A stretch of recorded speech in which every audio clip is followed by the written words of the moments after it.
First Contact's Folly.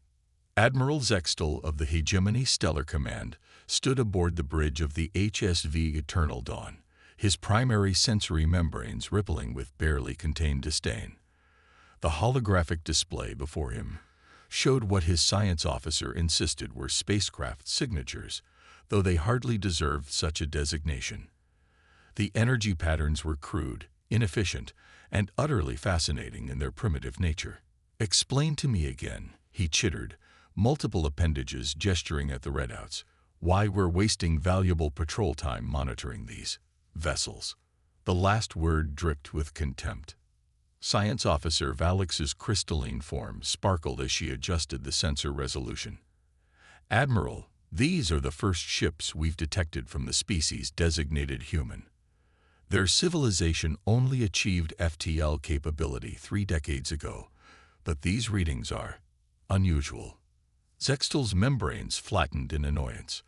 The hegemony had ruled the known galaxy for 10,000 years. Their ships were works of art, crystalline constructs powered by zero-point energy fields and guided by quantum AI matrices. These human vessels looked like they'd been cobbled together from spare parts and prayers. "Unusual how?" he asked, more to humor his officer than out of genuine interest. "Their drive signatures don't match any known configuration. They're using some form of propulsion we've never encountered, but our sensors can't get a clear reading. It's as if..." Valix hesitated, her crystalline structure dimming slightly. "It's as if they're partially out of phase with normal spacetime." The Admiral's laugh echoed across the bridge, causing several junior officers to flinch. "Out of phase? A species that just learned to break light speed? Don't be absurd." He waved a limb dismissively. "They've probably just built some crude imitation of proper technology they don't fully understand. Mark their position and continue our patrol." Valix's protests died in her crystalline matrix as the Admiral turned away. She couldn't shake the feeling that they were missing something fundamental about these human ships. The readings weren't just unusual. They were impossible by every standard of physics the hegemony understood. The patrol continued for several hours before the alert klaxons shattered the routine bridge atmosphere. Multiple vessels dropping out of FTL, the tactical officer announced, his cadence plates clicking rapidly in agitation. "Sir, it's the humans." Zextal's membranes rippled with anticipation. Finally, a chance to demonstrate proper civilization to these upstarts. "Battle stations," he ordered calmly. "Standard containment formation. Let's show these primitives how real spacefaring species conduct themselves." The hegemony battle group moved with practiced precision, their crystalline ships arranging themselves in a perfect geometric pattern designed to trap and disable any hostile force. Centuries of martial tradition had refined their tactics to an art form. The human ships hung in space before them, ugly, asymmetrical things that offended Zextal's aesthetic sensibilities. Their hulls were marked with crude symbols and colors, lacking the elegant crystalline symmetry of proper vessels. He counted 12 of them, arranged in no discernible pattern. "Send the standard warning," Zextal commanded.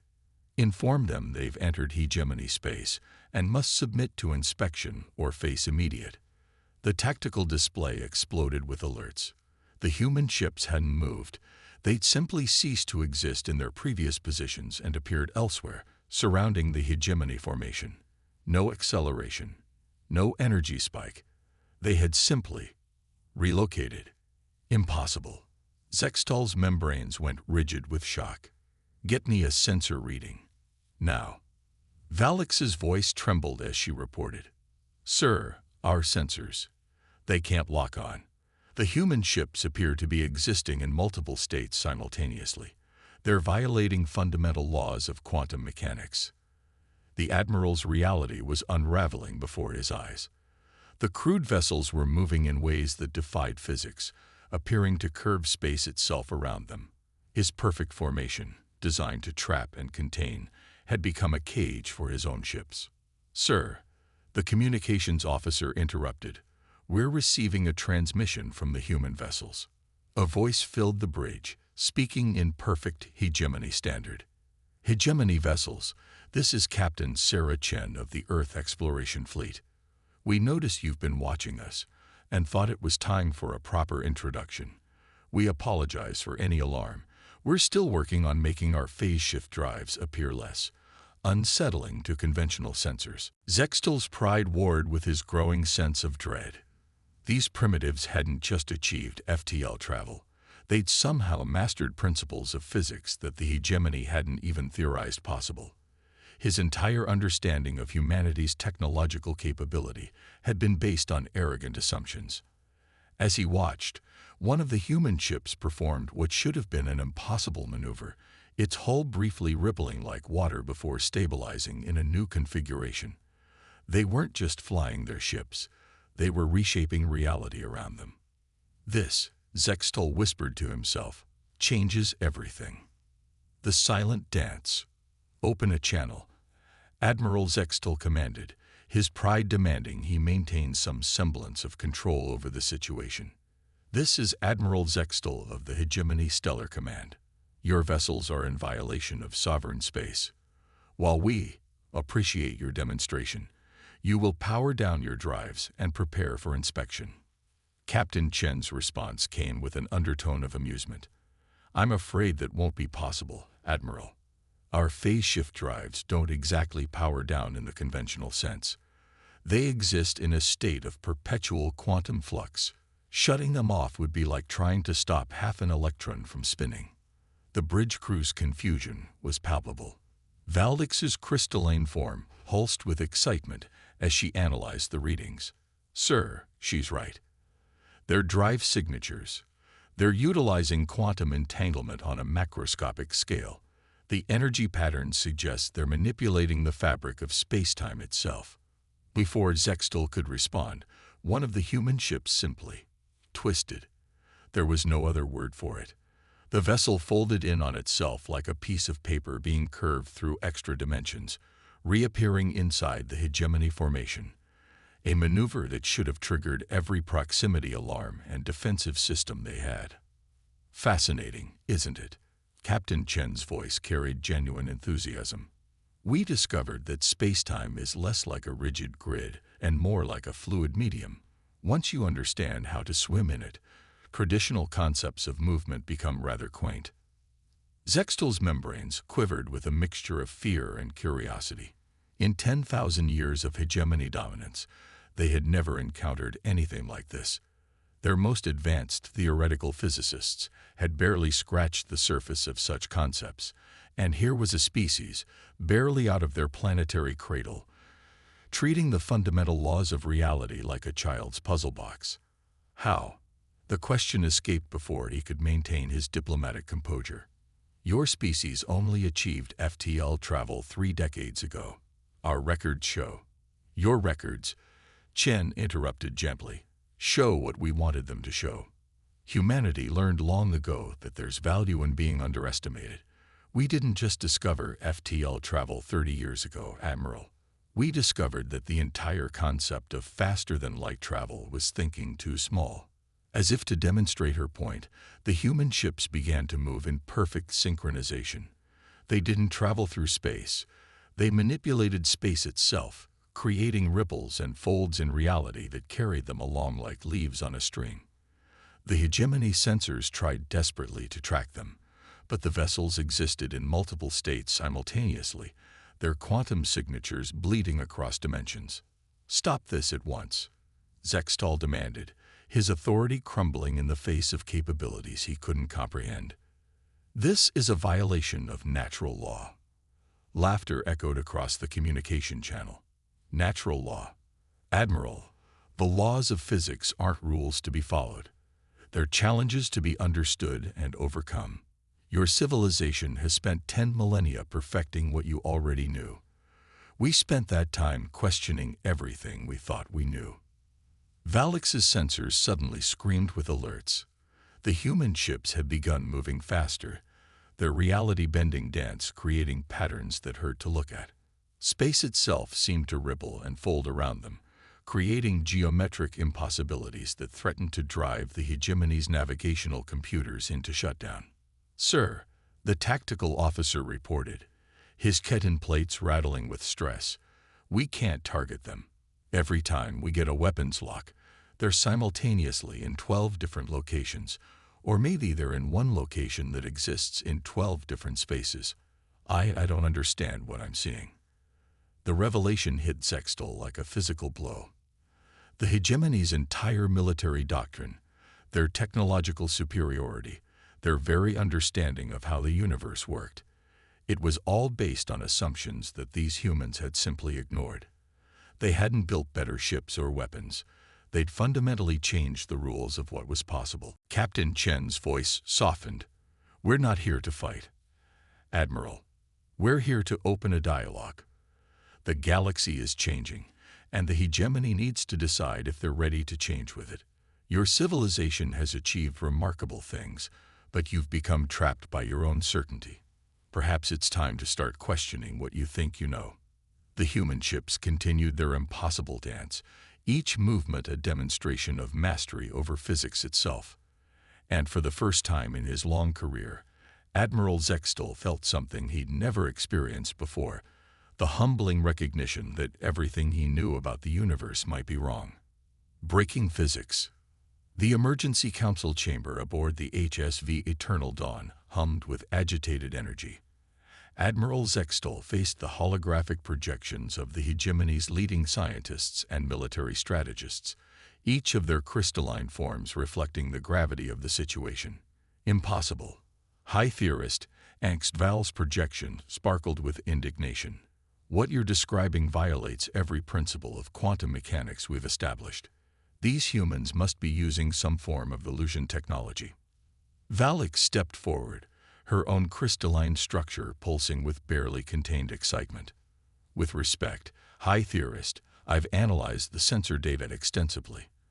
The human ships aren't creating illusions, they're manipulating the quantum foam itself. They're treating space-time like a medium they can shape at will." The chamber erupted in chittering protests and crystalline vibrations of disbelief. Admiral Zextal raised several appendages for silence. "I've seen it with my own sensory membranes. Their ships don't move through space. They reshape it. Our weapons can't target them because they exist in multiple quantum states simultaneously." The tactical display activated, showing recordings of the human ship's impossible maneuvers. The assembled council watched in stunned silence as vessels twisted through dimensions, folded space around themselves, and demonstrated complete mastery over physics the hegemony had thought immutable. "This changes everything." Fleet Commander Ixtal finally spoke, her crystalline form dimmed with concern.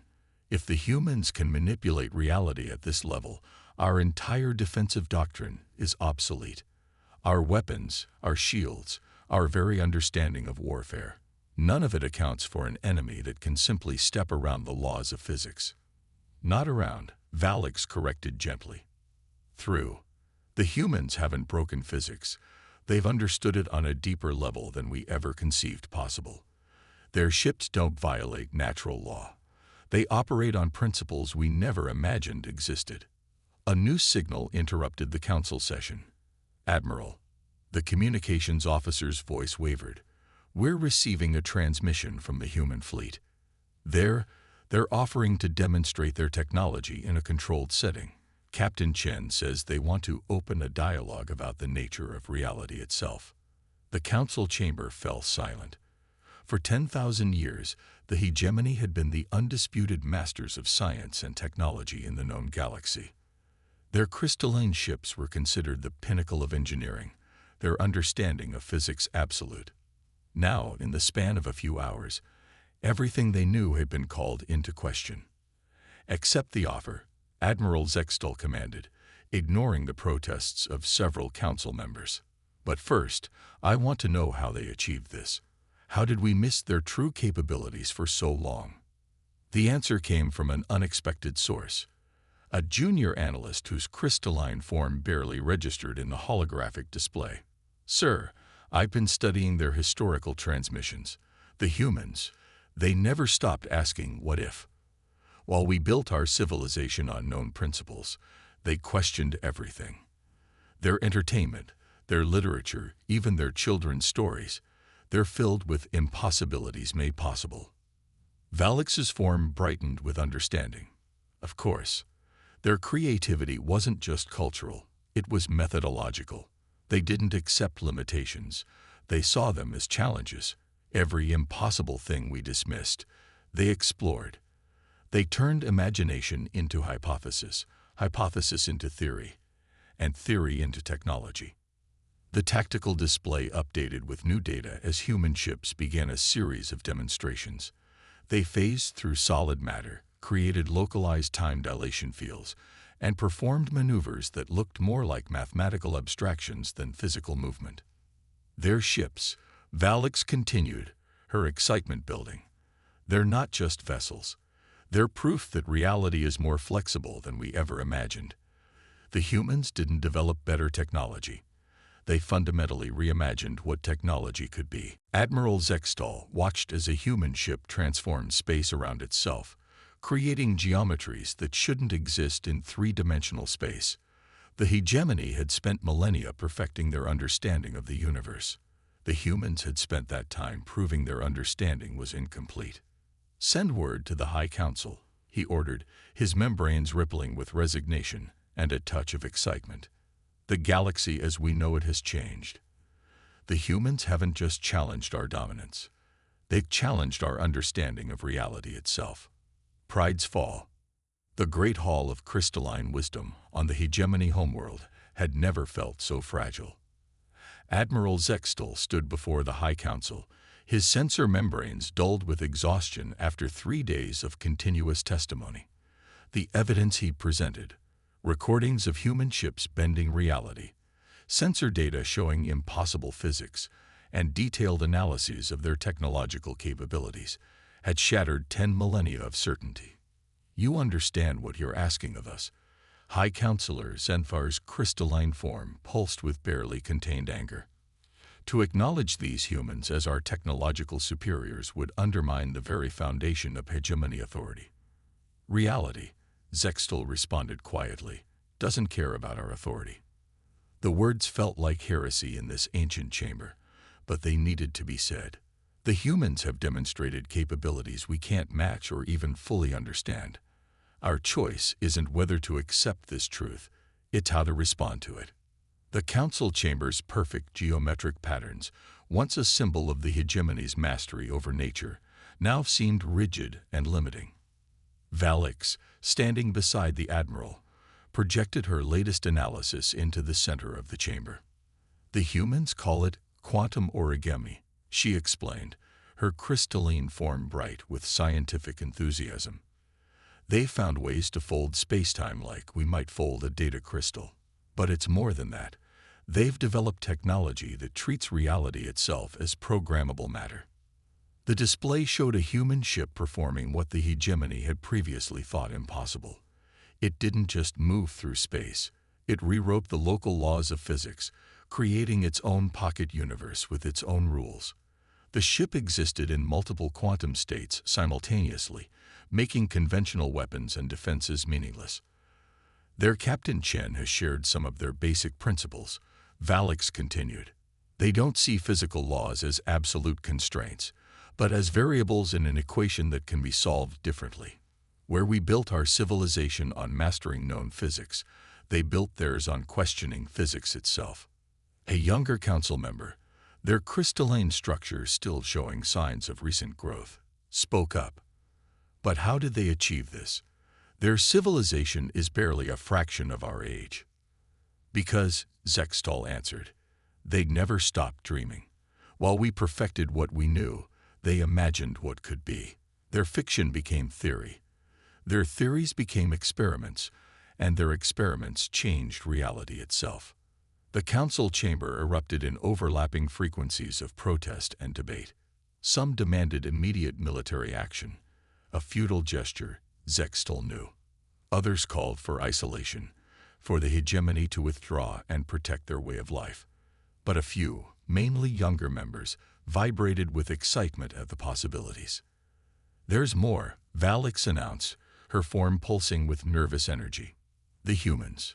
They want to share their knowledge." Not just the technology, but their way of thinking. Captain Chen calls it collaborative innovation, the idea that different perspectives can lead to new breakthroughs. The silence that followed was profound.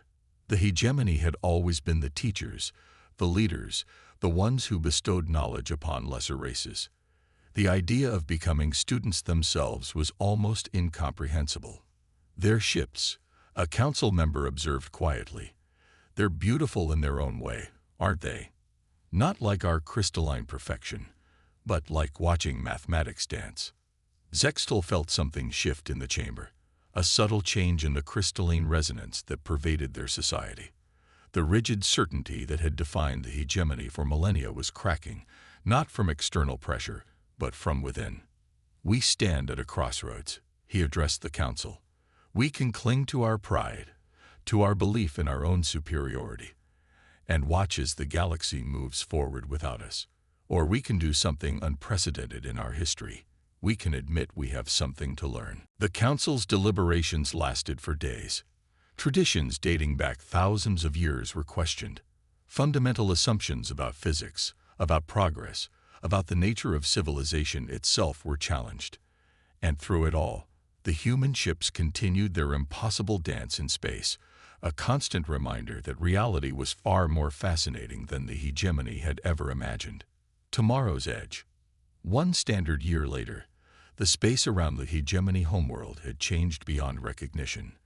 Where once crystalline ships moved in perfect, predictable patterns, now human vessels danced alongside them, teaching their crews to see space-time as a canvas rather than a constraint. Admiral Zextal, now serving as the chief liaison between humanity and the hegemony, watched from the observation deck of the newly constructed quantum interface station. The massive structure, a collaboration between human and hegemony engineers, represented something unprecedented, a place where two fundamentally different approaches to physics could meet and merge. "Still getting used to the view?" Captain Chen asked, stepping onto the deck. Over the past year, she'd become more than just a diplomatic contact. She'd become the bridge between two civilizations, learning to see the universe through each other's eyes. "The blending of our architectures still surprises me," Zextal admitted, his sensory membranes rippling with appreciation. The station combined hegemony crystalline precision with human quantum engineering, creating spaces that existed in multiple states simultaneously while maintaining perfect geometric harmony. "That's what I love about this project." Chen smiled, watching a training exercise where hegemony ships attempted their first quantum folding maneuvers. "We're not just teaching each other technology. We're learning to think differently." Valix emerged from a quantum phase shift, her crystalline form now modified to exist partially in other dimensions, a modification that would have been considered blasphemous a year ago. "The latest results from the joint research team are fascinating," she announced. "By combining our crystalline computing with human quantum manipulation, we've discovered entirely new principles of physics." The display showed their latest breakthrough, a hybrid drive system that used hegemony crystals to stabilize human phase shift technology, allowing for even more precise manipulation of reality. But more importantly, it showed something that neither civilization could have achieved alone. "You know what the real breakthrough was?" Chen mused, watching a group of young hegemony scientists eagerly discussing theories with their human counterparts. "It wasn't the technology. It was learning to say what if instead of impossible." Zextal's membranes pulsed in agreement. The past year had seen more advancement in hegemony science than the previous 1,000. By learning to question their assumptions, to approach problems with human creativity while maintaining their crystalline precision, they'd begun to see the universe anew. "The Council's latest directive is interesting," he noted, pulling up a holographic display. "They're recommending that all hegemony education now include human literature and art. They believe understanding your species' imagination is crucial to understanding your physics. And we're incorporating your crystalline mathematics into our quantum theory courses," Chen replied. "Turns out precise patterns and creative chaos work better together than apart." A sudden distortion in space-time drew their attention. A new class of ship, the first true human hegemony hybrid, emerged from what appeared to be a fold in reality. Its crystalline hull rippled with quantum energies, existing in multiple dimensions while maintaining perfect geometric symmetry. "Beautiful, isn't it?" Valix whispered, her form resonating with excitement. "Not just the ship, the fact that it exists at all. A year ago, we thought we knew everything worth knowing. Now every day brings new questions, new possibilities." The ship demonstrated its capabilities, performing maneuvers that combined hegemony precision with human reality-bending physics. It wasn't just a technological achievement. It was a symbol of what became possible when ancient wisdom met boundless creativity. "The younger ones adapt so quickly," Zextal observed, watching crystal-formed children playing with human kids in one of the station's quantum-shifted recreation areas. They moved between dimensions as naturally as their ancestors had moved through space, their games ignoring boundaries their parents had once thought absolute. "That's the real future," Chen said softly. "Not just sharing what we know, but discovering together what we never imagined possible." As they watched, more ships joined the demonstration. Hegemony, human, and hybrid vessels moving in an intricate dance through folded spacetime. The rigid patterns of the past had given way to something new, a harmony of order and chaos, precision and possibility, ancient wisdom and endless wonder. "You know," Zextal mused, his membranes rippling with what humans would recognize as a smile, "in all our centuries of advancement, we never discovered the most important principle of physics." "Oh," Chen raised an eyebrow. "And what's that?" "That the universe isn't just something to be understood," he replied, watching the impossible dance of ships against the star-filled void. "It's something to be imagined."